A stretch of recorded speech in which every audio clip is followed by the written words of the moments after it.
This is a few hours later.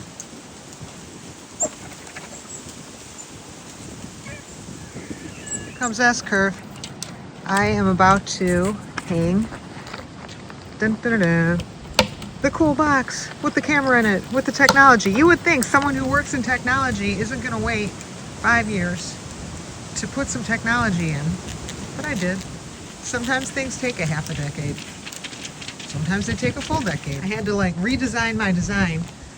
I had to do that because of the way the box is. It messed with me. I'm like, no, my whole shelf design was so perfect. You know, and I put it up and then I balance it, but it's just gonna tip forward. So I worked on it a little bit. Do this, even if it tips forward, there's enough of the top layer there that it should be okay. I hope I can do this. It's Rovi. Rove, we've had quite the day, and I'm gonna put something new up today, and I'm hoping that you love it. I'm hoping that you move in and just love it. It's gonna be our first technological nest. You're like, what the heck is a technological nest? Well, it's a little bit of a video surveillance thing, and it's sort of, what's the word for it? Controversial if you're a human. For anyone else who is not tattooed and muscle bound, as are the men in the family that I just don't want to bother with having to do this over and over and over, this is the method I devised, is you just make a post that has a shelf. This one I showed a little bit on the ground, has a special slot right there because of the way the cabin is made. We'll see how this works. I like this one so much at first, but I do now. I like that. I am holding up the operation here. I pulled all these leaves out. These were all buried under snow. I had to shovel there, but I held up the operation to show in the time it took me to install and then chase a hawk down the street, someone laid claim, or tried to just this post.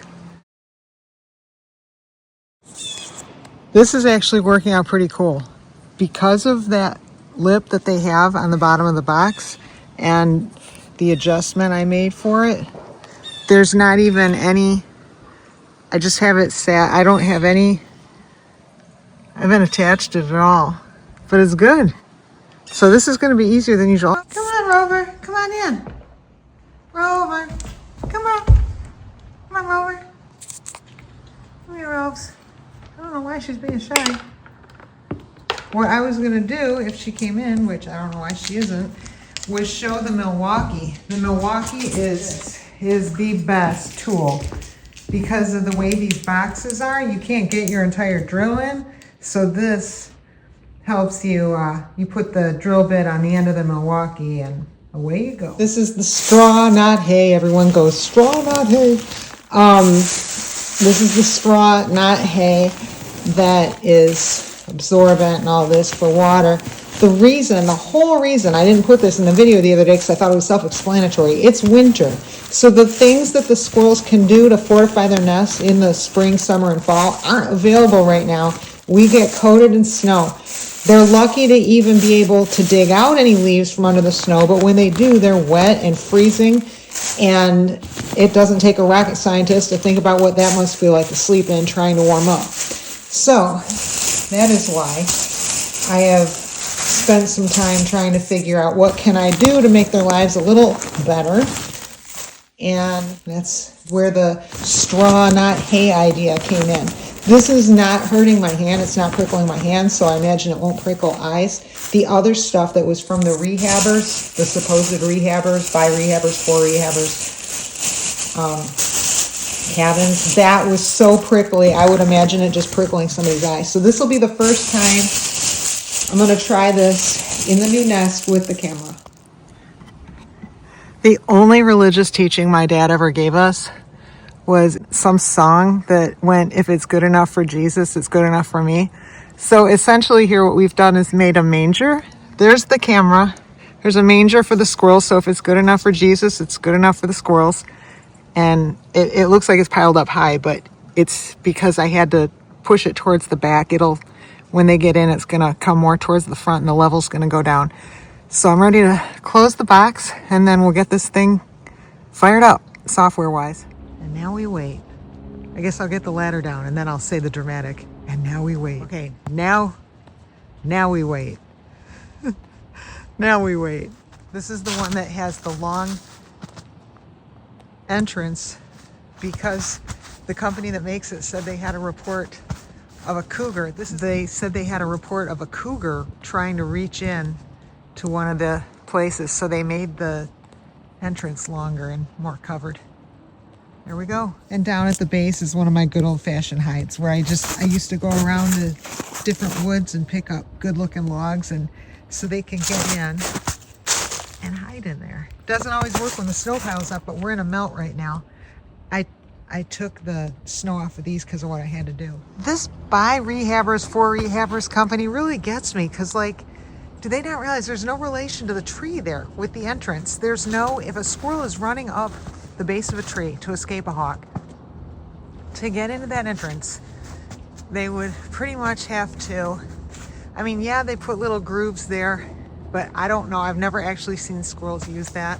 They'd pretty much have to get on the roof and then try to finagle their way in there. That is not what you want to be doing when a hawk's chasing you. So I'm about to do a modification actually off the tree to give them an entrance into there, so if they're running for their lives, they can get in and live. There she blows. All right. I don't know. It's different here, you know, maybe than everywhere. I was thinking about it. Maybe the rehabbers that built this are trying to solve for different problems than what we're trying to solve for here. If all they have to worry about is giving someone somewhere to sleep at night, that's a lot easier than trying to figure out something that'll save somebody's life in when every millisecond counts. So now, you know, they don't have time to be scaling the side of a wall and trying to finagle in there when they got a hawk right on their tail. So now what they do, they come up through here, which is, you know, a little bit of a, gives them some protection once they can get in there, get onto the walkway, and then from there bounce up in. It's not ideal, but you know, who knows? Maybe Rover will love it. We'll see who moves in. I'm with Mr. Brownfeet and we're listening to all these alerts coming from everywhere. They sound like ground alerts, but we don't see anything on the ground.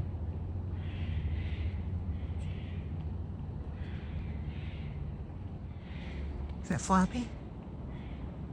No, thought that was Floppy for a minute.